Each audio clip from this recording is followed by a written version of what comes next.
자, 이 사례는 기록형으로 이제 나오게 될 경우에 우리가 이렇게 볼 수 있어요. 자, 청소년 보호위원회에서 A 사이트, 그 다음에 B 사이트에 대해서 고시 처분을 통해서 그래서 2022년 3월 1일 날 처분을 때렸다라고 되어 있고, 만약에 C 사이트에 대해서는 다시 고시 처분을 해서 2002년 4월 1일 날 처분을 때렸다라는 거예요. 여기를 지금 7월 날짜를 기준으로 했을 때 3월 1일이라고 하고요. 7월 날짜를 기준으로 했을 때 5월 1일 이렇게 할게요. 자, 이렇게 해서 청소년 보호위원회에서 1차 고시 처분을 한 거죠. 그 다음에 당해 2차 고시 처분을 했어요. 그래서 갑이라는 사람이 A, B, C 사이트 운영자예요.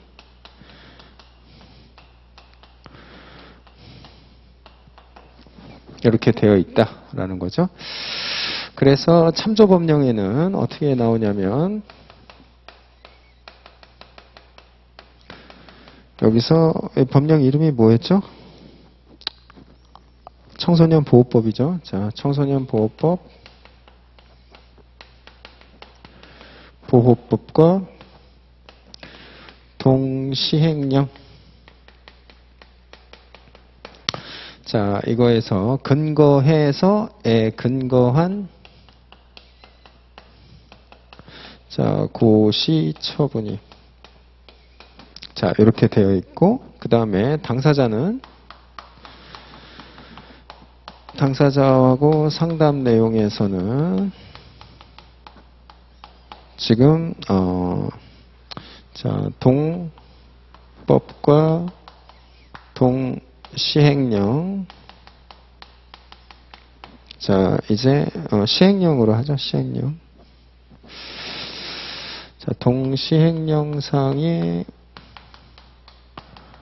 위헌 여부에 대해서 위헌 여부에 대한 쟁점이 지금 있다라고 보는 거죠. 요게 하나가 있고요. 그 다음에 얘가 뭐라고 얘기하냐면 갑왈. 뭐라고 얘기하냐면 갑이 뭐라고 얘기하냐면 자기는 사전에 통지받지 못했다.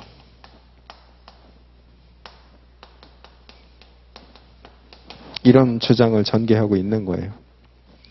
그랬을 때 이제 소장이 작성이 이제 또 되는 거죠. 그렇죠? 그래서 여러분들 어제 나눠드린 답안을 보면은 원고, 이제 원고는 갑이 되겠죠? 그렇죠? 그 다음에 피고는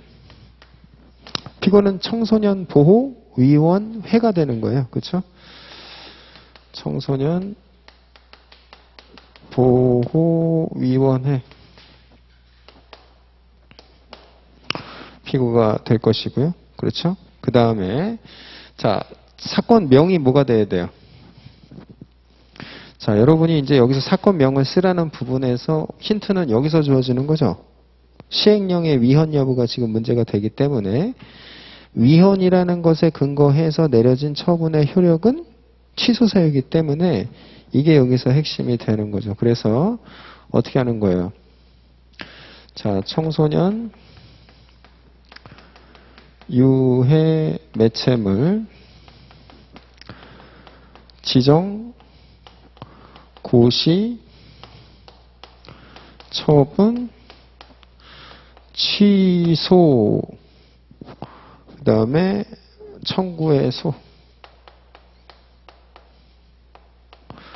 이렇게 해야 돼요. 여기 등이 들어가면 돼요, 안 돼요? 등이 들어가면 안 돼요. 왜 안 될까요? 저기 중에서 A하고 B 사이트는 이미 제소기간이 도과됐기 때문에. 그렇죠? 그래서 취소 청구에 소가된다라는 부분이 이제 여기서 여기로 연결해서 이렇게 되겠죠. 그 다음에 이제 청구 취지. 청구 취지에서는 뭘 담아야 돼요? 자, 피고가 원고에게 언제요? 2022년인데 2002년이라고 해놨네? 2022년 지금 올해잖아요, 그렇죠? 어느 시대를 살고 있는 거예요? 2022년 5월 1일에 한 그렇죠? 청소년 유해 매체물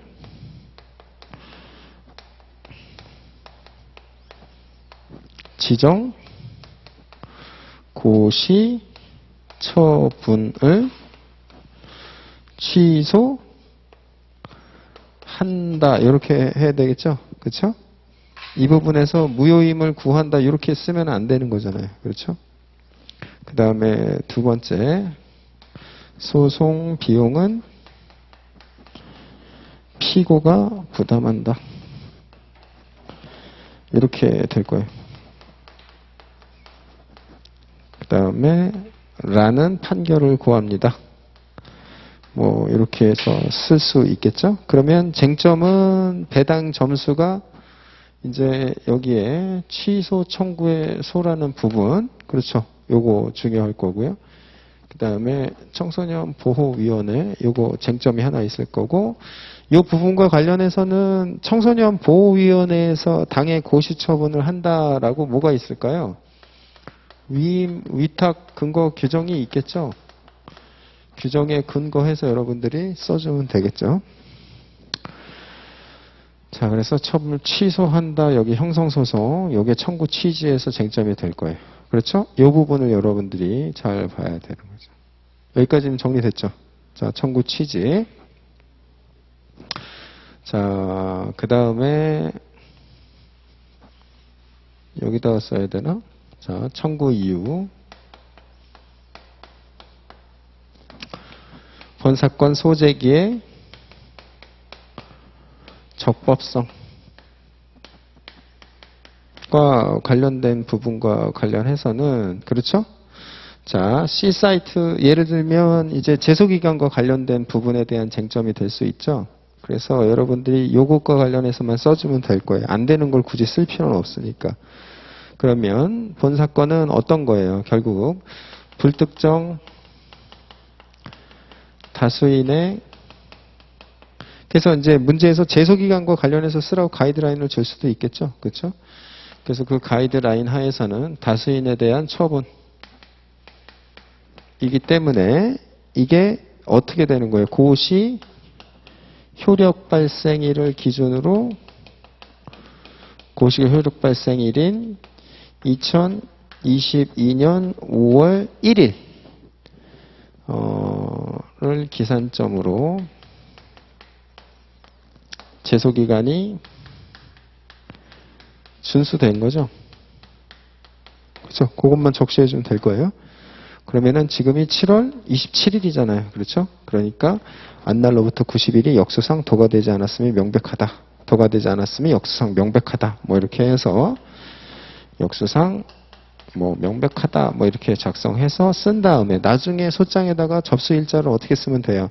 2022년 7월 27일 이렇게 쓰면은 어떻게 돼요? 제소기간이 준수된 소장이 되는 거니까 그렇게 할 수가 있다라는 거. 이 부분에 대해서는 만약에 대상 적격과 관련해서 검토하시고 이렇게 내지는 않겠죠. 이 쟁점은 제소기간과 관련된 쟁점이기 때문에 요거는 제소기간 도과돼서 여기다 안 담았다라는 거. 그렇죠. 어디에다가? 청구 취지에다가. 그렇죠. 그래서 요게 중요한 거죠. 요거. 그렇죠. 요게 이미 어디에 특정이 됐다라는 거예요. 지금 C 사이트에 대해서 요게 특정이 된 거잖아요. 그렇죠? 왜냐하면 2022년 3월 1일자 처분에 대해서는 청구 취지에 안 담았기 때문이다 라는 거예요. 그래서 소재기의 적법성과 관련된 기승전결에서의 기와 관련된 쟁점은 제소기간으로 해갖고 당해 쟁점은 요걸로 정리가 될 수 있을 거예요. 그렇죠? 자, 그 다음에 자, 요거를 여기는 이제 지울게요. 여기를 지우고 칠판이 작으니까 자, 그 다음에 자, 본사건 처분의 위법성과 관련해서는 여러분 뭘 떠올려야 돼요? 기계적으로 주체 절차, 자, 형식, 내용이 있어요. 그렇죠? 근데 여기 주체와 관련해서는 특별한 쟁점 없고요. 그 다음에 이제 절차와 관련해서 지금 문제가 되는 사안이 뭐가 있었어요? 사전 통지 안 했다라는 얘기 있죠? 자, 그러면 이 부분은 본사건 처분의 위법성에 담으면 안 돼요? 요거는 안 되는 거예요. 요게 중요한 거죠? 왜 안 돼요? 우리가 아까 절차 보면서 어떻게 했었어요? 21조 4항이었나요? 그쵸? 예외 사유. 볼까요? 행정절차법.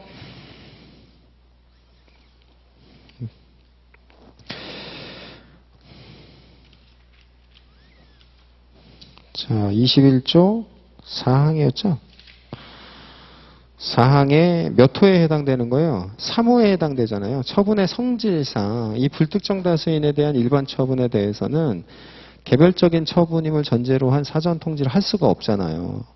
그러니까 이거를 사전 통지 안 했다라는 걸 청구 이유의 위법성에 담으면 안 되는 거예요. 그렇죠? 그래서 이걸 담으면 안 된다. 이 부분이 하나의 쟁점이 되겠죠. 그러면서 여러분들은 담지만 않으면 되죠, 뭐. 그렇죠? 굳이 뭐 안 담으면서 판례 입장이 이렇다라는 것을 여기에 변호사가 쓸 필요가 없죠. 자, 형식 관련해서는 쟁점이 없어요. 그럼 내용과 관련해서 지금 여러분 마인드맵을 한번 펼쳐볼까요? 마인드맵. 마인드맵에 보면 거기 재량의 일탈남용과 관련해서 그 맨 위에 있는 부분이 뭐라고 돼 있어요? 지금 관련 법령의 위헌 여부 뭐 요거 있죠? 넘버링 돼 있는 부분. 그렇죠? 자, 그러니까 뭐예요? 지금 내용상 위법이라는 게 자, 근거 법령. 자, 근거 법령의 위헌 여부란 말이에요. 요거예요. 그렇죠? 그러니까 지금 어디, 즉 당 시행령이 어떤 면에서 위헌인지 여부를 여기다가 적시해줘야 되는 문제가 이제 있는 거죠. 그럼 뭐 문제될 수 있는 게 뭐가 있을까요? 예를 들면 시행령이 당의 모법인 청소년 보호법에서 규정한 내용을 벗어나서 규율했다. 그렇죠? 그런 것들. 즉 뭐가 된 거예요? 위임 한계 일탈의 상황이라든가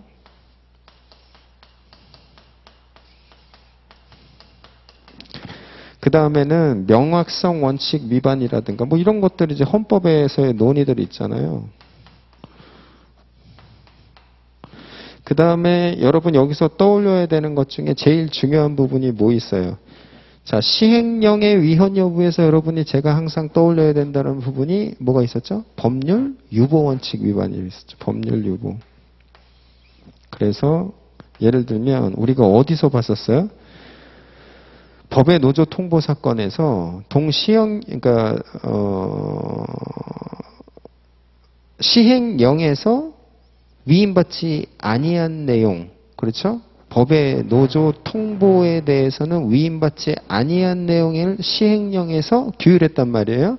그러면 동시행령에서 근거해서 이루어진 법의 노조 통보는 취소 사유다. 이렇게 우리가 봤었죠. 그래서 뭐 법률 유보에 위반되었다는 사정, 명확성 원칙 뭐 이런 것들. 그렇죠? 이런 것들을 여러분들이 적시해 줘야 된다는.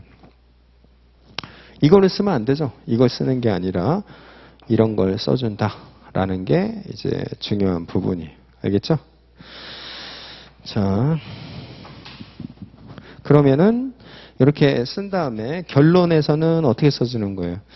당해 처분은 그렇죠? 위헌인 시행령에 근거하여 이루어진 자 청소년 유해 매체물 지정 고시 처분으로서 취소되어야 되는 바 청구 취지에 따라서 판결을 내려주시기 바랍니다. 이게 결론이 되겠죠? 그 다음에 날짜는 어떻게 되는 거예요? 위에서 적었던 날짜를 써주면 되겠어요. 자, 그 다음에 여기서 여러분들이 하나 더 나간다 그러면 만약에 법률 유보에서 만약에 이게 정말 본질적 사항인데 법에 근거가 없었다 그러면 어떤 쟁점으로까지 우리가 파생되면서 넘어가는 거예요? 의회 유보 원칙. 그러면 여러분은 이것과 관련해서는 행정기본법 몇 조를 적시해 줘야 돼요. 여기에다가 행정기본법 8조를 쓰라 그랬죠. 그렇죠? 8조. 그렇죠? 법치행정의 원칙에서 의회 유보의 원칙을 확인하고 있기 때문에 자, 그래서 여러분 검토할 수 있는 거 요런 사정. 그렇죠? 자, 이걸 써야지 절차와 관련된 내용을 청구 이유에 담으면 안 되겠다라는 거예요. 자, 이게 이제 소장인데 자, 여러분 어때요? 이제 소장 자꾸 써버릇하면 결국에는 문제가 되는 것은 기록에 있는 내용을 큰 틀에서는 지금 거시적으로는 우리가 계속 연습을 하고 있는데 이제 미시적인 부분에 있어서의 문제죠. 그렇죠? 그래서 그 부분을 방법론을 다시 한번 우리가 정리를 해보도록 할게요.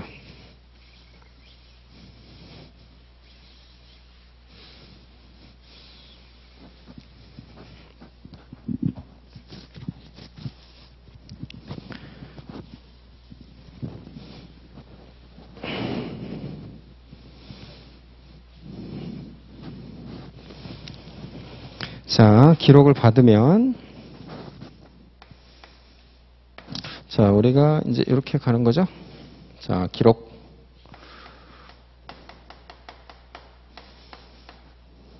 그러면 첫 번째로 해야 되는 작업이 뭐가 되는 거예요? 자, 기록의 밑줄. 근데 이제 이거는 어떤 것이 쟁점이 된다라는 사정을 내가 사전에 좀 알아야겠죠. 그래서 쟁점, 연관성, 식별 이 부분이 이제 중요한 관점이죠. 근데 요거는 내가 좀 되어 있어야 된다라는 거예요. 그렇죠? 그 다음에 이제 메모 작성의 부분인데 자, 메모는 어떻게 쓰는 거예요? 메모는 기승전결로 쓰는 거죠. 그렇죠? 기승전결로 쓴다. 그래서 이 부분과 관련해서는 소의 적법요건, 그 다음에 여기서는 처분의 위법성 파트, 그 다음에 결과 관련해서 중요한 부분은 뭐가 되는 거예요? 이게 취소 사유인지 무효 사유인지로 넘어가야 되니까 자, 취소 소송이냐 무효 확인 소송이냐 또는 뭐 처분이 아닌 경우라면 당사자 소송으로 가는 경우도 우리가 가정해 볼 수는 있는데 지금 처분의 위법성과 관련해 있으니까 취소, 무효 이런 것들을 구분해 줘야 된다라는 거죠. 그렇죠? 그래서 만약에 A, B 처분이 있다. 그러면 이렇게 전개를 해주는 거고 만약에 원고가 A, B가 있다. 그러면 이렇게 또 정리를 해주면 돼요. 그래서 이게 처분이든지 간에 또는 원고이든지 간에 여러분들은 이 카테고리 하에서 메모를 작성하는 거예요. 이게 메모예요. 그러면 우리가 했던 마인드맵에 있는 내용이랑 동일하다. 이렇게 볼 수가 있죠. 그런데 기록형 문제는 시간의 제한이라는 특성상 어떻게 돼 있어요? 기록이 그렇게 두껍지도 않고 소의 적법요건과 관련해서 가이드라인을 주죠. 그래서 문제풀이 유의사항이라고 여러분한테 2페이지인가에 나눠준단 말이에요. 그 부분을 잘 읽어서 무익적 기재사항을 쓰면 안 된다라는 부분이 되게 중요하죠. 그래서 유의사항을 잘 읽고 유의사항을 잘 읽은 다음에 무익적 기재사항 금지. 이거예요, 여러분들이 잘 써요. 예를 들면 이 부분에서 출제자가 대상적 격과 관련해서만 검토하시오 그러면 여기다가 뭐만 써야 돼요? 자, 여기는 만약에 제소기간에 대해서 검토하시면 제소기간과 관련해서 써야 돼요. 그렇죠? 그것만 써줘야지 다른 내용을 쓰면 안 된다. 자, 그 다음에 처분의 위법성과 관련해서는 제한 사유를 두질 않아요. 그렇죠? 자, 이 부분과 관련해서 여러분들이 해야 되는 거고, 그 다음에 이제 처분의 위법성 파트와 관련돼서는 이제 이렇게 쓰는 거죠. 여기에 보면 예를 들면 재량으로 나올 가능성이 크단 말이에요. 그렇죠? 재량으로 나올 가능성이 큰데 여기에 큰 틀은 여기서도 여러분들이 뭐가 들어가야 돼요? 주체, 절차, 그 다음에 형식, 내용이라는 틀 안에서 문제가 되는 거고, 그렇죠? 주체, 절차, 형식, 내용의 측면. 그 다음에 각각의 위법 사유가 되는 부분들은 여기다가 여러분들이 페이지를 적으라 그랬어요. 그러면 언더라인 해놓고 여기다가 페이지 적어놓고. 그렇죠? 그 다음에 뭐 이렇게 적시를 해놓으면 언더라인 한 부분과 적시된 페이지만으로 이제 소장 작성이 될 수 있도록 그렇게 전개가 되는 거죠. 그런 상태에서 이제 소장으로 들어가서 결국에는 원고, 뭐 피고, 그 다음에 여기에 청구 제목, 그렇죠? 그래서 소 종류를 여기다 써줘야죠. 그 다음에 청구 취지에서 우리가 유의해야 되는 게 결국에는 뭐 여기는 비용이고 결국에는 취소로 결정됐다 그러면 취소한다. 그 다음에 또는 무효임을 확인한다. 뭐 이렇게 써주는 거예요. 이렇게 된 상태에서 이제 청구 이유로 들어가면 자, 이 사건 소제기의 적법성. 그러면 여기서도 가이드라인에서 준 걸 가지고 제소기간과 관련된 문제로 해줘야죠. 근데 이제 문제가 좀 어렵게 나온다 싶으면은 처분이 7개인데 그 중에 제소기간이 살려 있는 것은 2개밖에 없다. 이렇게 해서 낼 수도 있고 다양하게 낼 수 있죠. 그렇죠? 그러면 제소기간과 관련해서 적법성 써주고요. 그 다음에 본 사건 처분의 위법성.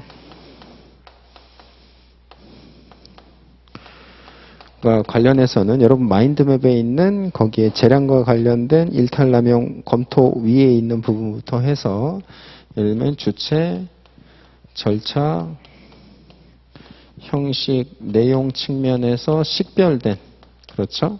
이걸 하는 거고 만약에 주체 측면에서 큰 차이 없다. 그 다음에 여기서는 절차 위반인데 오늘 우리가 절차 위반에서 했던 것 중에서 절차법을 통찰하는 방식을 배웠어요. 그렇죠?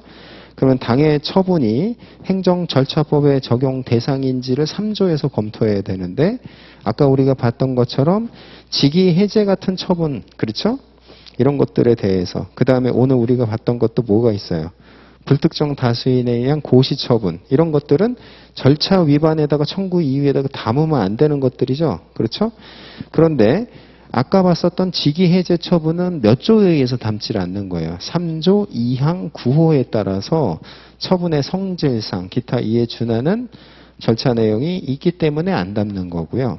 그 다음에 불특정 다수인에 대한 일반 처분은 왜 안 담게 되는 거예요? 사전 통지를. 아까 보면 21조 4항이었죠. 그래서 거기에 보면 처분의 성질상 적용되기가 곤란하단 말이에요. 그렇게 해서 절차 위반을 물어볼 가능성이 높다라는 거예요. 그렇죠? 자, 그 다음에 어제 우리가 풀었던 문제는 이제 청문과 관련해서 기간의 문제로 여기서 또 출제될 수도 있고요. 그 다음에 유승준 판례에서 봤던 것처럼 형식과 관련해서는 이제 문서주의에 관련된 쟁점이 있을 수 있죠. 그렇죠? 그러면 여러분들은 여기다가 뭘 담아줘야 돼요? 당해 처분이 행정절차법의 적용 대상이라는 것부터 들어가야 된다 그랬어요. 행정절차법은 3조에 따라서. 그렇죠? 그 다음에 적용된다 그랬을 때 해당 24조 문서주의로 들어가고 문서주의에서 기타 적용 예외 사유에 되는지 안 되는 이유 그런 것들을 써주는 거죠. 그 다음에 이제 내용과 관련해서는 재량으로 출제될 가능성이 제일 높다 그랬단 말이에요.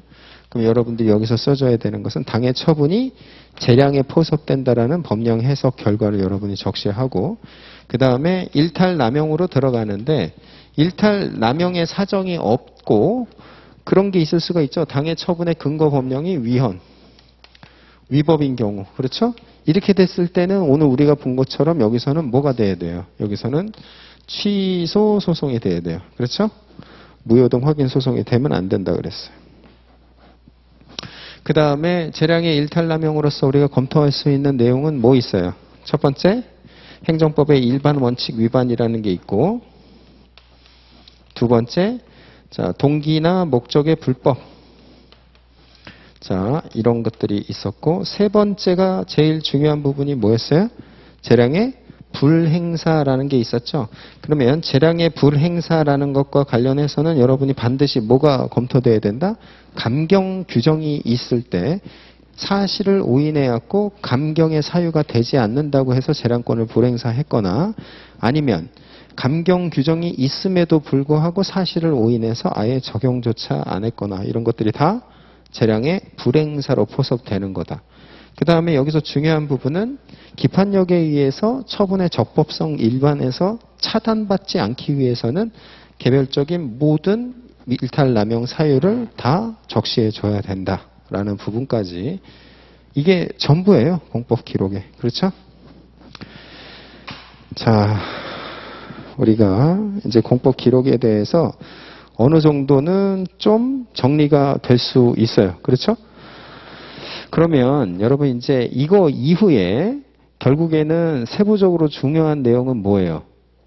내가 기록에서 해당 페이지를 올바르게 메모에 적시하는 방법이었잖아요. 그렇죠? 그래서 그거 한번 내일 연습을 해오고 그 다음에 제가 강조했던 판례들 있잖아요. 자, 강조했던 판례들을 중심으로 계속 소장을 써보는 연습으로 진행을 할 거예요. 그 다음에 내일은 또 새로운 판례로 그 내용을 가지고 소장을 작성하는 연습을 해볼 거예요. 알겠죠? 그 다음에 이거를 여러분한테 이제 숙제로 한번 내줄 거예요. 그래서 뭘 내냐면 판례를 하나 주고요. 그 다음에 당의 판례와 관련된 올바른 소장의 작성 예를 작성하는 거예요. 그래서 소장의 겉면, 그렇죠? 그 다음에 청구 이후에서는 목차만 잡으면 돼요. 그래서 판례를 통해서 소장을 역추적으로 써보는 연습이 사실은 공법 기록형에서는 가장 효율적인 방법이니까 그 부분 여러분 한번 연습해 보는 걸로 하고 내일은 좀 더 새로운 판례로 그럼 같이 소장을 작성해 보는 걸로 할게요. 자, 오늘 여기까지 할게요. 자, 고생하셨습니다.